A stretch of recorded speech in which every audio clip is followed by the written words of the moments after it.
یہ کامیابیاں، یہ عزت، یہ نام تم سے ہے، خدا نے جو بھی دیا مقام تم سے ہے۔ جناب صدر، محترم اساتذہ کرام اور میرے ہم مکتب ساتھیوں، السلام علیکم۔ مجھے جس موضوع پر علم کشائی کرنے کا موقع ملا ہے اس کا عنوان ہے ماں۔ جناب علی وقار، لفظ ماں اپنے اندر مٹھاس، آنکھوں کی ٹھنڈک، محبت کی خوشبو اور خلوص سمیٹے ہوئے ہے۔ در حقیقت یہ رب کریم کا ایک عظیم تحفہ ہے۔ ماں کی عزت کو ترازو میں نہ تولو، ماں کی عزت کو ترازو میں نہ تولو، ماں ہر دور میں انمول ہے۔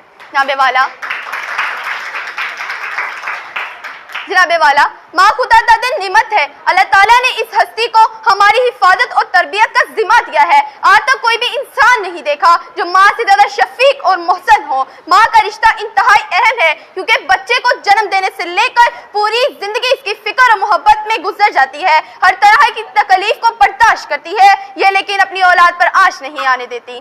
تمہارے دم سے ہے میرے لہو میں کھلتے گلاب، تمہارے دم سے ہے میرے لہو میں کھلتے گلاب، میرے وجود کا سارا نظام تم سے ہے۔ جناب والا، ماں کی عظمت یہ ہے کہ اندھیرے کی روشنی اور مایوسی میں امید کی پہلی کرن بن کر سامنے آتی ہے۔ اسلام میں ماں کی گود کو بچے کی پہلی درسگاہ کہا گیا ہے۔ ماں نرم دلی اعتماد دیتی ہے، اعتبار کا راستہ اختیار کر کے اس نیک راستے پر چلاتی ہے۔ ماں کا رتبہ بلند ہے، وہ قابل رشک ہے، سرمایہ افتخار ہے۔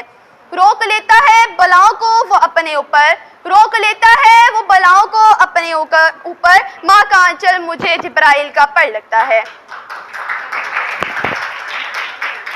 جناب اعلیٰ، ماں ایک ایسا بندن ہے جس کو بیان کرنے کے لیے میرے پاس الفاظ نہیں۔ ماں کو زمین پر خدا کا روپ سمجھا جاتا ہے۔ ماں ہی وہ واحد رشتہ ہے جو پریشانیوں اور ناکامیوں میں اپنی اولاد کے شانہ بشانہ کھڑی رہتی ہے اور ان کا حوصلہ بلند رکھتی ہے۔ جناب علی وقار، وہ اپنی اولاد کی خاطر اپنی خوشیوں قربان کر دیتی ہے۔ ماں کے بغیر زندگی ادھوری ہے، گھر قبرستان ہے اور دنیا ٹھوکریں ہیں۔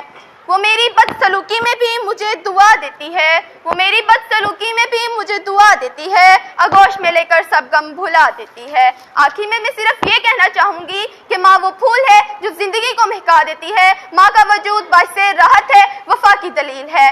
پیاری ماں، مجھ کو تیری دعا چاہیے، پیاری ماں مجھ کو تیری دعا چاہیے، تیرے آنچل کی ٹھنڈی ہوا چاہیے۔ شکریہ۔